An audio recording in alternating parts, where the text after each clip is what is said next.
గుండాలారా, jihadi గుండాలారా, జై శ్రీరామ్.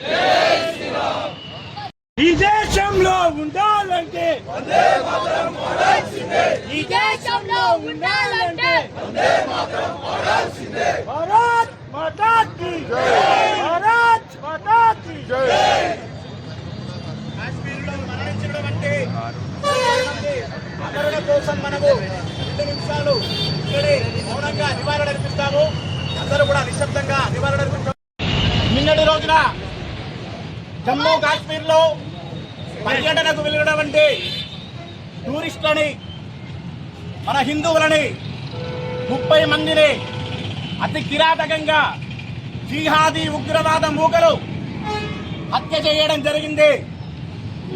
కేవలం హిందువులను వెతికి వెంటాడి కేవలం పురుషులని అతి కిరాతకంగా చంపడమే కాదు, మోడీకి హెచ్చరిక పంపించారు. మోడీ, మీ మోడీకి చెప్పుకోండి.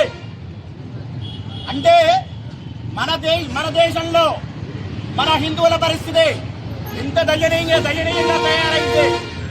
ఒకవైపు పశ్చిమ బెంగాల్లో హిందువులపై మరణ శాసనంగా మారుతూ కూచగోతు జరుగుతూ ఉంటే, మరోవైపు నిన్నటి రోజున పాకిస్తాన్ జిహాదీ ఉగ్రవాద సంస్థలు హిందువులపై దాడి చేసి అతి కిరాతకంగా మానవత్వమే లేని మృగాల్లాగా వెంటాడి ముగ్గురిని చంపివేయడం జరిగింది. ఇది ఇంతటితో ఆగుతుందా? రేపు మన ఇంటి వరకు వచ్చే పరిస్థితి కూడా ఉన్నది. ఈ జిహాదీ గూండాలు ఎక్కడ అడుగు పెడితే అక్కడ హిందువుల పరిస్థితి మరణ శాసనంగా మారుతూ ఉన్నది. కాబట్టి వెంటనే కేంద్ర ప్రభుత్వం స్పందించి ఆ ఉగ్రవాద సంస్థలన్నిటినీ కూడా గడ్డి పూసలాగా ఏరివేయడమే కాకుండా వారందరినీ కూడా కఠినంగా శిక్షించాలి. వారు ఏ దేశంలో తలహాతుకున్నా కూడా తీసుకువచ్చి మన దేశ నడిబొడ్డులో వారికి ఉరిశిక్ష విధించాలి. ఇది మన హిందూ సంస్థల తరపున, హిందూ కుటుంబాల సంస్థల తరపున డిమాండ్ చేస్తూ ఉన్నాను.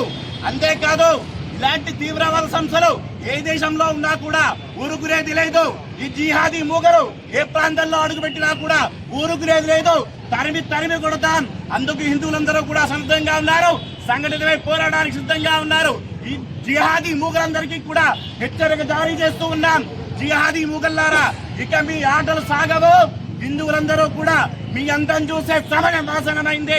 ఎక్కడ ఉన్నా కూడా మిమ్మల్ని తరిమి వేసే సమయం ఆసనమైంది. ప్రతి గ్రామంలో, ప్రతి మండలంలో కూడా ఇటువంటి నిరసనలు చేపడతాం. విశ్వ హిందూ పరిషత్ తరపున ఈ దుశ్చర్యని ఖండిస్తూ ఉన్నాం.